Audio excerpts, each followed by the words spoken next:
take my shirt. I gotta take my sweater off. I'm doing so much analysis. I'm just getting, worked up. I'm working up a sweat. I'm working up a lather, doing all this fall analysis. It's my workout for the day. So let's get into side B. And if you got the US version, you are going to be in for something a little bit different. But we're going to go with the UK original pressing, and we're going to go and get into which track, Steve? Slang King.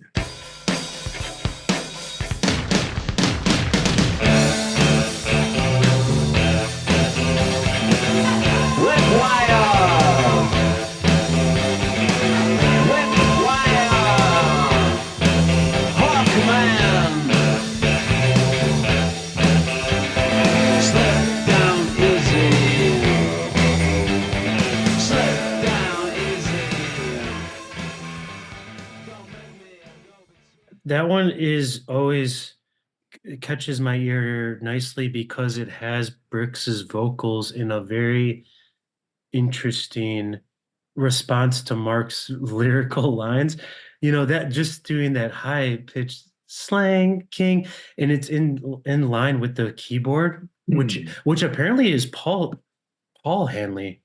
And there's a great quote, thanks to the annotated fall, for finding this. But Paul Hanley said, Mark showed me a rough approximation of the chorus riff on a kazoo, and the verse was a bit in A, and I insisted that the chorus had to be in C, as that was the only key where I could play the riff because that made all the white notes. Basically, I just like the fact that Mark said, "Hey, this is how it goes on kazoo. Can you get it, right? You get it." I mean, it's so high pitched and twinkly. I like the cues on it a lot. Yeah. And then putting Brix's voice in line with those keys. It's just that's what I'm saying about this album. It has a lot of moments where you're like, this is not what I'm used to the fall sounding like at all. It almost has a sunny, beachy, somehow beach, sunny day feel, which even Yeah, songs like, yeah, go ahead. I feel like that's that Bricks influence, the surf rock, Mm, the California. the California. Yeah, they're coming from a sunny coast versus the middle of Great England where Mm. they don't get to enjoy that. She is bringing something, the new marriage, even in this song, there's the references where he says, "This is Mr. and Mrs. Smith," like he's answering a phone. Brick says that that's about, it alludes to them, but also some sort of game show that I'm not familiar with, but that they hate watched. They Yeah, hate that it. or I think an Yeah. Hitchcock movie as well had him in it. Yeah, so I think we can put it down to this is um the title, the chorus are really cool, but then this is another typical Mark collage of different references and pulling from different places And I and mean, making really interesting. I always like to think that Mark himself is the slang king, right? I mean, come on, he's the artist of words, and Yeah, I guess he's not that much into slang all that much, but he certainly he knows could all fool the me. He could slang. fool Yeah, me. I was Yeah, gonna say. yeah, he could easily fool me. And he even says, "To whom you are speaking, slang king, words from a cheap man." As always, Oh, we're gonna take it right back to a personal introspection from Mark. yes, Writing yes, every yeah. version of song is 100% a story of his life. Yeah, and we're gonna I actually there's a great line later on this backside that we're gonna have to talk about this a little bit more. Unfortunately for you listeners, we're gonna talk about this a little bit more, but let's just agree that this song has great lines, it has great lyrics. This is the type of detail in the daily kind of mundane life that I love when Mark does. It puts these types of lines and phrases into a song that I was not getting on 2x4 that I get here, and it totally makes up for that. The 2 pound 50 bottle of brewed and nausea magazine. It's no longer a journey down the road for him. It is now an escape route. Yeah, that now we're talking. Now we're talking. I can get behind that. That's the type of uneasy beautifulness that can be juxtaposed against this very sunny instrumentation. Very cool. You do you think I know there's some debate. Do you think it's a bottle of brute champagne or do you think it's a bottle of brute cologne that's causing the nausea? I see. I took it I took it as definitely as the brute champagne. The I did cologne, too. the cologne is causing nausea. It's so much cologne, it's just Yeah. overpowering. Yeah, Yeah. either way is good. I Yeah. mean, knowing how much they like to drink champagne after their shows, it makes Yeah. sense. But Brute cologne is fucking smells so bad. Like so it can induce nausea. It's just so even in small doses, you don't want too much of that. So we got the Slang King here. We might as well go right off the fucking rails on the next track and let's get and have ourselves a nice bug day. bug day.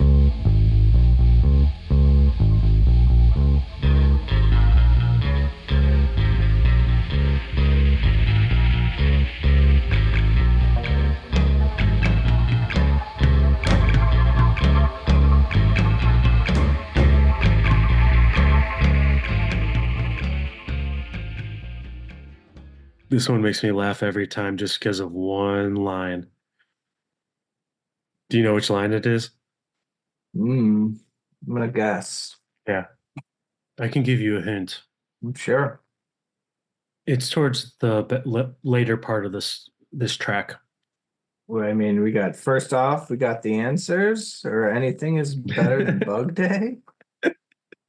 Anything is better than Bug Day. Every time he says that, it's towards the back of the track, but anything is better than Bug Day. It just fucking makes me crack up. I love it. I love it. Even though he's writing a track called Bug Day, even he knows this is not something we want to be dwelling on. So this is a cool track though. I mean, obviously this is for me what I think is Mark doing Can. Sure. You know, I mean, this is Mark doing his experimental free jazz sound excursion. In the fall, have done this on previous, even winter I put into this category. Some of the earlier, even some of the tape loop style tracks with the tape loops on the earlier fall albums fall into this experimental category for me. But this Bug Day actually is a track that's grown on me and is one of my favorite ones of their experimental tracks. I like this. I like the way they manipulate Mark's vocals. I like that I have no idea what any of these lyrics are even remotely going for, and it's really nice. It's nice in that way. I like bugs a lot, so that's they talking about some interesting bugs. Is good for me. Well, And I agree. Yeah, the experimental aspect of it dragged it out for 5 minutes. I was talking to someone about this album and I was talking about this track and how it, like I'm saying, it's grown on me a lot. I kept on saying Bug World and they're like, Bug World. They're like, what track is that? But I was like, oh no, not Bug World. If Mark made a song called Bug World, that almost sounds like an 8-year-old Marky Smith, he could probably go off and make Bug World. I could picture him writing in his little notebook as a little kid obsessed with little bugs. Let's be honest, anything is better than Bug Day. Have you looked have you looked up the Andy Warhol Bug Day? Mm-mm. It's a What good is that? Is it a video? no, it's just a print. But actually, that does bring up another thing, which is this track gave me an opportunity, one of the few opportunities where I went to the annotated fall before we talked, and because I was like, what is this? What is going on here?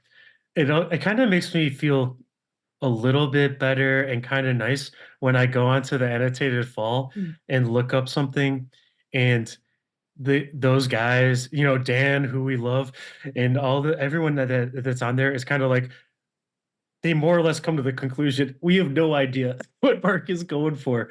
It makes us, it makes me feel a little bit better about our own interpretation, which is equally 100% probably not accurate. But oh, okay, let's look at Andy Warhol's Bug Day. Happy Bug Day. Oh, a collection of bugs. Okay, I see. Happy Bug Day. Not I one, not mean, one, not one of his, not one of his best, but I don't know. I just want to go fishing when I see all these beautiful bugs. yeah, Just, you like that? Yeah, I yeah. like that. I like fishing. I like bugs. Catching, throw one on a hook, see what the fish want to eat. Yeah, that's fair. I prefer to let them, I prefer to let them just keep cruising on those sticks, walking on the ground. I say, Pick 'em, that's where I want to see them. pick 'em up. See if they can Pick them up, swim. yeah. I'll pick them up. I'll look at them, especially cool, cool big horned beetles and stuff. Those are cool. Drown them. Kind of freaky, prehistoric. Just drown them. Drown them? No, no, no. I'm not psychotic. I'm not. Jam a hook through them and put them in the water. No, I'm not some fucking crazy fisherman. What do you think I am? Bug Day. Okay, so let's just agree that anything is better than Bug Day. But also agree that Bug Day is a great track in this slot towards the back end of the album, where now we're gonna get into two songs that, in my opinion, really rock. They're named after band members, which is fun. So let's go after Your Namesake. My namesake, the bassist, wrote this one. Steve. Steven's song.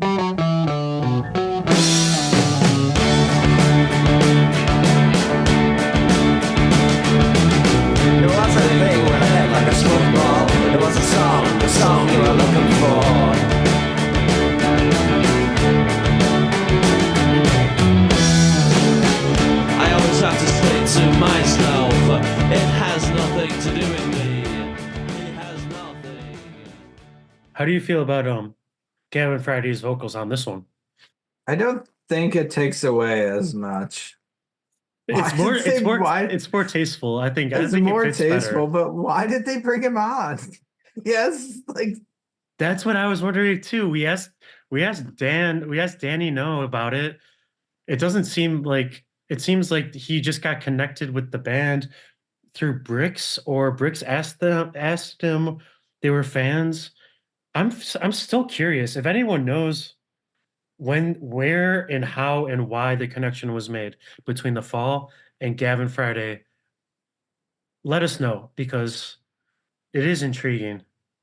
He does have an interesting visual appearance, like where The Fall was working with Michael Clark, the ballet company, so they're very much, at least Mark, interested in that visual presentation of the band, and maybe they thought that this Gavin Friday having this particular visual style would add to the Fall's visual appeal. I don't know. Maybe he's just a good drinker and he was good at hanging out with I was Mark, gonna say, maybe he was just in the studio and enjoying himself, and Yeah. they brought him on. Yeah, what if he was in the studio next door and he just came over and then he just stayed? And they said, Gavin, we're good now, man. We're good. You've been on two tracks now. We're good. We're good, man. We convinced him to come on the old podcast and find out how this all went down. Oh, actually, that's a great idea. I take back everything I said at the beginning of this episode. Actually, Gavin Friday has slowly become one of my favorite vocalists, and I look forward to having my namesake come on Unfortunately, to the podcast at a future time. unfortunately, it appears based off Wikipedia that he is not your namesake. His name is Fionen Martin Hanvi. Oh, that's disappointing, and that also makes me change my mind. I actually no longer. I don't think we. I think we got to actually rescind The invitation. invitation. Retract the email. Retract I the email. I hate to do it. But just the pseudonym is it's not gonna work, Take these things seriously. Okay. Well, we got Steven's song. I'll let you lead this one off. What do you feel about Steven's song? But one more thing about Gavin Friday. Apparently, Sure. he became friends with John Bono and Googie when he crashed a house party and they caught him stealing stuff. John Bonham? John Bono. John Bono? Yeah. Oh, Bono. Bono. Yeah. Or not John Irish. Bono. Irish. Yeah, the Irish. Bono. Yeah, Bono caught him stealing shit from a house party, and then they became friends. Okay, actually, invitation resent. Invitation resent. He actually, this guy seems like a character that I want to be talking to and hanging out with. All right, Gavin Friday, we would love to have you. Yeah, let's do it. I love it. I am going to listen to some Virgin Prunes. I did watch some videos which are really cool. Actually, I highly recommend the music videos. The live performances that I watched are visually appealing and interesting and entertaining. There's one where it starts off where they're pouring wine for these two ladies, and it's cool. It's cool. It's well done. It's well lit. I don't remember the music that much, but I love the bass riff. And if you're gonna have a song called Steven's Song, and you got Steve Hanley, it's gonna have to have a awesome bass riff, and it does. It totally nails it. It's another sunny sounding chord structure too. It goes up and it comes down, and it's kind of bouncy. But yeah, Steven's song. Yeah, good lyrics. You can play it again and again. Yeah, blokes blow kisses. Their follies are strong. Liberation. Mm-hmm. Yep. And actually, in this one, I'm gonna give Gavin Friday his due. He's coming with some lyrics that are actually really very nicely done.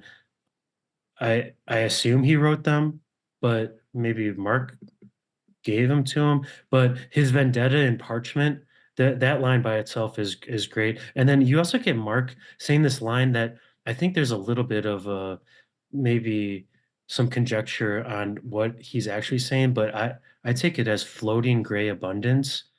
And floating gray abundance, those three words together, really cool. Moonlit walks past privet and the wide-leaved foliage. I'll tell you of the rats in this world. Like following up a beautiful line with "I'll tell you of the rats in this world" is a straight Markism, and it's a great couplet. It's a separated couplet, but it's cool. Yeah, And yeah. I also like it. It's one of the when they talk about it, it was no more a net of mesh. But then Gavin Friday comes in, he embraced his self-imposed gorgeous adult net. Yeah, I do like that too. I love, and then like I love even more like what Steve Hanley wrote in his book. He's like Gavin sings this lyric, adult net of mesh. And I said to Mark, what the fuck is an adult net? This was years before the internet, but something about the phrase really resonated with me. How cool. Yeah. Oh, that was Bricks. No, that was Bricks, I think. She went on to, well, or if it wasn't her, she said something similar because she said, what is he saying? And she said, oh, adult net. She's like, I like that. And then she went on to make a band called Adult Net, which Yeah, I think she did. we'll have to listen. I think we'll have to listen to that one because I don't think I've ever listened to that project of hers. In our fall heads as usual, give us a heads up if that is maybe worth our time or at least worth our time in an interesting way. So Steven song, cool. It's almost got like a march to it, which is very fitting for Steve Hanley since he was basically thought of, or I look at him as one of the best soldiers of the fall army.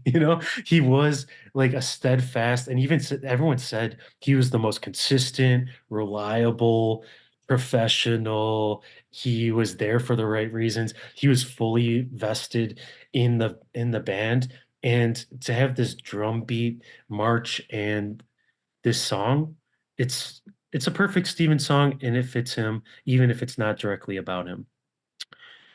So let's get into another band member and another song named after a band member, which is Craigness. Craigness.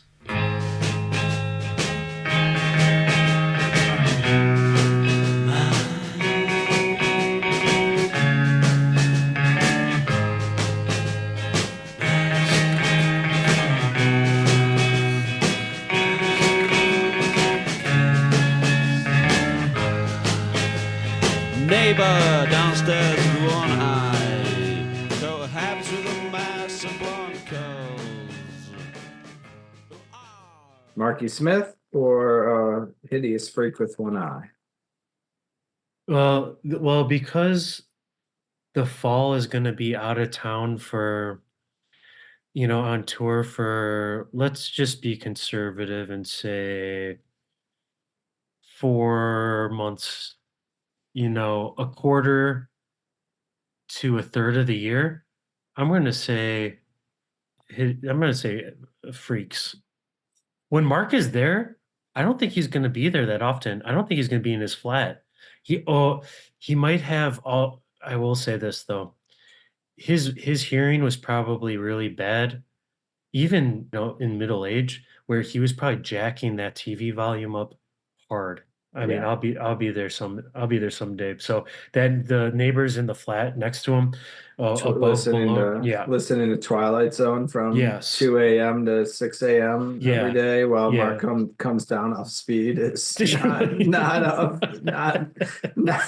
an enjoyable experience It's for you. not going to be the best. It's not going to be the best. And probably at some point where the channel, like back then, would go off the air, so you just get white noise static, and while Mark is passed out on the sofa falling asleep as he liked to do, and during his TV watching, yeah, that's going to be a little bit tough for the neighbor. But at the same time, he's going to be out and about. He's going to be at the pub for half the afternoon into the evening. It's probably, well, as Brick said, you're probably going to be living next door to a flat that smells like piss a lot for whatever reason. It's just going to be the case. He didn't have a refrigerator, so you might have to deal with some smells related to Yeah, spoiled food. maybe a pissed off cat that you haven't fed in the last month Yeah, since you've been definitely. out of town. Some cats that have not been taken care of or who have taken over the flat. So it's a coin toss. It's a coin toss, I think, at that point. Craigness is I'm just gonna say this is my favorite track on the album. I like the out of tune strumming guitar. The bass line is moving in a melodic way. Craig, I picture it being Craig because I've heard Bricks play a solo that abstract up to this point. Plays a beautiful abstract guitar solo, which is cool. I love good. Craig has such a unique rhythm, playing rhythm. I think even I don't know if it's this track, but there's a track on this album where maybe it was Carl and Paul on the drums, where they said they couldn't figure out how to play the rhythm that Craig wrote because it had one extra note. And as drummers, they were like, how do we fit this extra note in? And they said, we felt bad that we had to kind of cut it to a more traditional sound, which might be like this track, a traditional kind of time signature, because they were like, because Craig has a unique guitar voice. And they were like, we wanted to do it so bad. We just could not figure out what the hell he was doing on the guitar that made it so that there was this extra note every measure or every other measure, which is really cool because it really just says that Craig definitely had a unique guitar playing style. And you kind of hear it even in this song, which is very simple. And it has these whispered backing vocals, and the lyrics are beautifully kind of simplistic, Yeah, but I think in the way that is not 2x4, where it's mhm. simplistic, but yet it tells a story more so Yeah, than something like 2x4, where you're like, okay, I get it. But it does. And it has the little details that we were talking about earlier, which is like a can of ale, right? The McEwen's can. And Grandpappy with Satan's eye. It's like Grandpappy's with Satan's eyes. even the Disturbing, but chorus, right? yeah. Mind moving slow is sane, mind moving fast is mad, mind left Hmm. stopped is God. Like, is Hmm. this Hmm. cool? It is cool. It's like a mantra too. It's like a disturbing mantra that is a scene that is very believable, I think even though it's far out, mystical, kind of. I think it came that line came from a Hindu. Uh, Oh, did it? So it is kind of a mantra. mind moving fast is crazy, mind moving slow is saint, mind stopped is God. Oh, that's why it does sound exactly like that. Okay, so yeah, so it is. And a mass of blonde curls is really vivid. Her shadowed face. Huh. Yeah, Yeah, I I mean, love this. This is my favorite one, definitely. right? Yeah, you're just like it's almost like a horror photo of what is the farmer and his wife like portrait. Oh yeah, American Pastoral. Yeah, where it's like you can close your eyes, you can imagine this downstairs couple, just a dude with one eye and his wife, a mass of blonde curls, just standing next to each other when you walk up the hall, like trying to get by without too much small talk. Oh shit. Or yep, Yeah. Oh, the painting is American Gothic. American Gothic. Yeah. Where you're just Oh, like, yeah, yeah. oh shit, they heard us. They're gonna open the door. Oh, there they are. And know what I picture too? The massive blonde curls when he says that is a massive blonde curls, but it's a wig. It's Wait, not sure. natural hair, but it's kind of like, there's like a bald dome underneath that, which is even more, it's a more obscured. It's like it looks like it's Yeah. very nice and playful or It's a welcoming, but it's there's all something weird. it's always on a little bit different orientation Mm. every time you see her. You're like, Hmm. oh, it's not exactly the way it was No, earlier. It's a no. little crooked. It looks like they cut it a little bit, or that it's on backwards now. Yeah. Very interesting. Uh-huh. Yeah, or there's just like the like shards of it are on the clothing, right? Like I could just go down the hole of just picturing this scene. Very beautiful in only a fall way. So let's wrap it up with Disney's Dream Debased.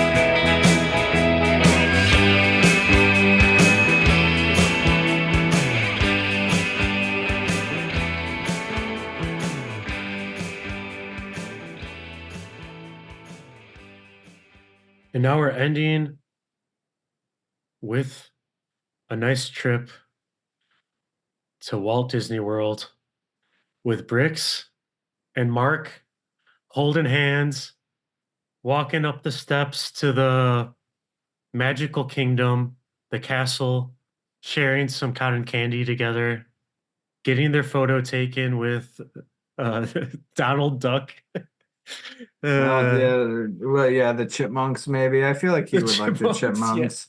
Yeah, no, you think they're big chipmunks heads. Yeah. It's really interesting because Brix is from California, right?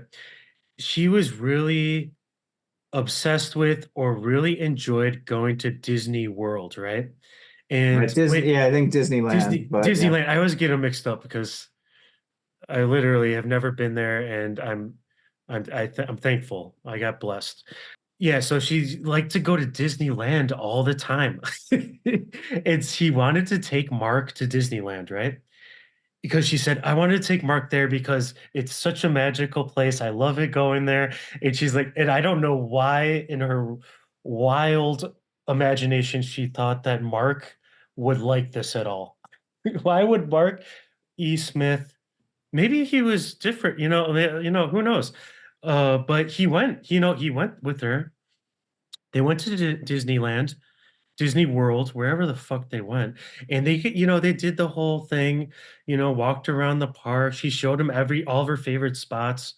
And it seemed like from her perspective, he was a good sport about it. He's in love. He's going to do what his partner likes to do. So, good on him.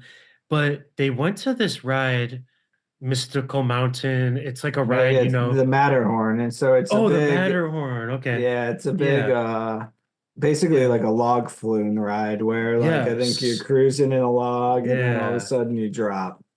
And so they're going up to it, and she said Mark's face turned straight white, pale, paler than normal. And he's turned to her and he said, this isn't good. He's like, this isn't good. He's like, I don't want to be here. Basically, he had a bad feeling. They left, they went to another place.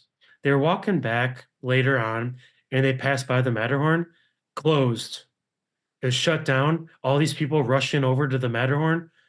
Someone got injured No, bad died. or died. She died. Yeah, this woman Oh, died. But Mark did ride the Matterhorn earlier in the day. oh, so they did do it, Yeah, and he did not she have a good says he feeling got after off the that. ride with tears Oh. in his eyes. He was so scared. But she said that, because he has psychic abilities, that he definitely felt that something was gonna be going wrong. Something was not right with that ride. He felt the intuition. I just love that story, even though it's not a feel-good story. I just love that story in general. Yeah. And not that someone died, if that is a true story. I do trust that it is true. Yeah, I like the Mark, Mark says Mark what in Disney World by itself is just a they're wild pretending thing. Disneyland is a wonderful land, and Mark says, "What? There's a woman up there with no head on." God. Oh God.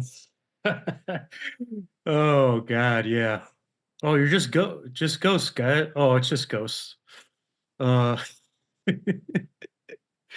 There's a great scene in his screenplay where he walks up to these guys that are just out in the field, these Jacobites, and they're out by this bonfire. And he just walks up to him. He's like, "This is kind of weird." He's like, "What are you guys up to?" Basically, "What are you guys doing out here?" And they're just staring at him. He's like, "Oh, I see, ghosts."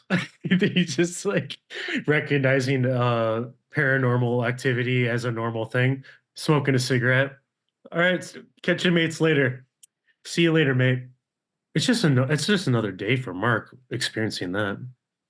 Yeah, it's Brooke said she had to take Mark on it. It's a small world boat ride to calm him down after the Yeah, Matterhorn. that's what he needed. Yeah, she's right. Yeah, that's exactly what he needed.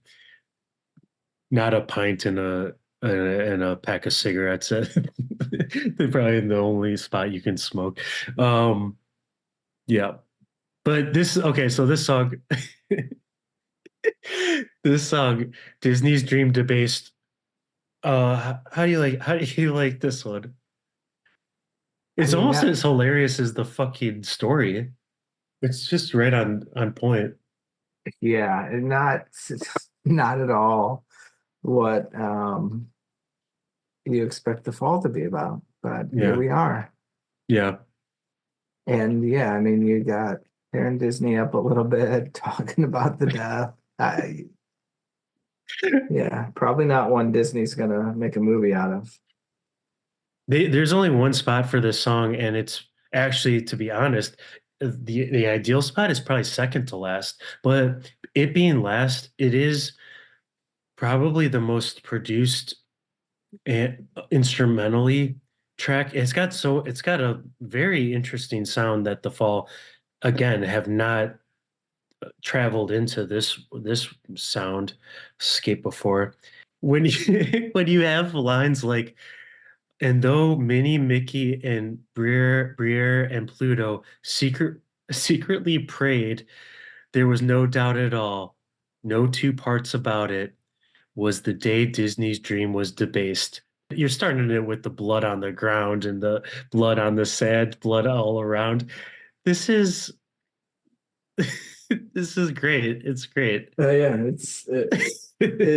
it's one of the it's a good fall sound because you always most fall things you can take two lanes. You can listen to the music, you can listen to the lyrics, and Yeah. like Yeah. yeah, like you said, the sound is interesting, a little Hmm. off their norm. Hmm. Sounds great. And then yeah, you get into the lyrics and you're like, and Yeah. when you see a title Disney's Dream Debased, you're like, well, I'm gonna want to hear Yeah. what they're singing Yeah. about. Yeah. Yeah. The I'm gonna people dial did. in here. Yeah. The people did mill to those adrenaline rails and everything stopped. The nurses climbed up, our faces pale, and there was no doubt at all, no two ways about it. And we know that was the day Disney's dream debased. It's fun that it actually happened, supposedly, and not the tragic part, but it's fun that, this is a direct story made into a very disturbing and interesting take on a what should be very uplifting visit to a amusement, literally amusement park, and the amusement is not to be found. And in fact, the complete polar opposite is found in tragedy.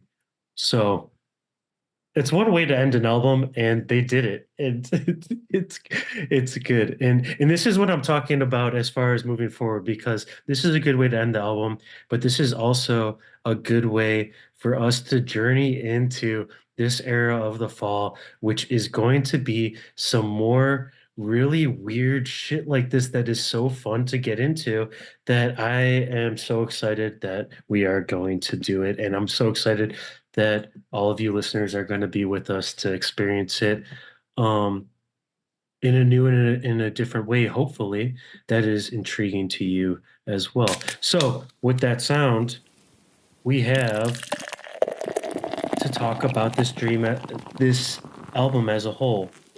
And Steve, we listened to the UK version, right? The UK track listing, the original release, and the US version is altered. It's different. They include some of the singles, right? Yeah, all of the singles. I mean, there's what? One, two, three, four, five, six, seven bonus tracks. So I mean, it's almost double the length. Yeah, I mean, the singles are great. So if And you're listening on any sort of streaming platform, you'll probably get the extended version. Not a bad way to go. not a bad way to go. And I would say that the cassette version might be the most ideal way to go, because you're getting all the singles with the original tracks kind of mixed in there in a different way. And it's really cool. All the singles are great. We're going to get into the singles too.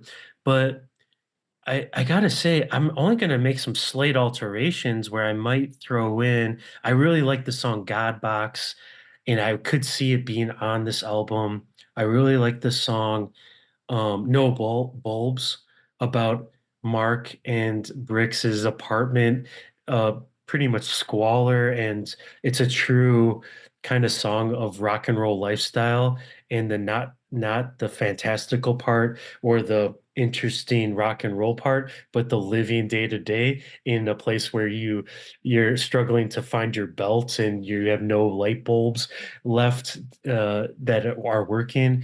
And I like that song a lot too. You also have a track called Clear Off, which is featured on a couple of different track lists, that it features, once again, Gavin Friday. That is, I'm going to say, not one of my favorites. And also, Drago's Guilt is a great name, but it sounds nothing like the title. It's very kind of another sunny song that has a title that called Drago's Guilt, which also not one of my favorites, but if I had Godbox on this track list or No Bulbs, I'd say that even Pat Trip Dispenser is great. I'd be pretty happy with that. This is a cool album. I loved listening to it over and over again. It's not their strongest. It's definitely not their weakest album. I'm giving it a right in the middle, solid 5 pints. I'll bump it up 1 to 6. I had a good time. Okay. I'm a little skewed. I listened to the long version quite a few times, so maybe my internal mind is pulling in that bonus tracks. But So you like anything, the direction. You like the I, direction they're going. I think so. Not that I'm wish away any of the past, but Yeah.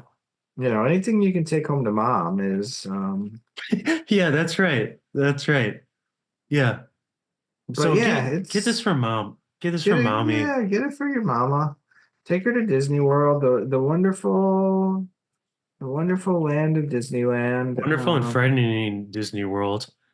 And like we said at the beginning, I say this is an album you borrow a convertible from your neighbor, your one-eyed freaky neighbor, and Yeah, you hope. borrow their convertible and you put the top down.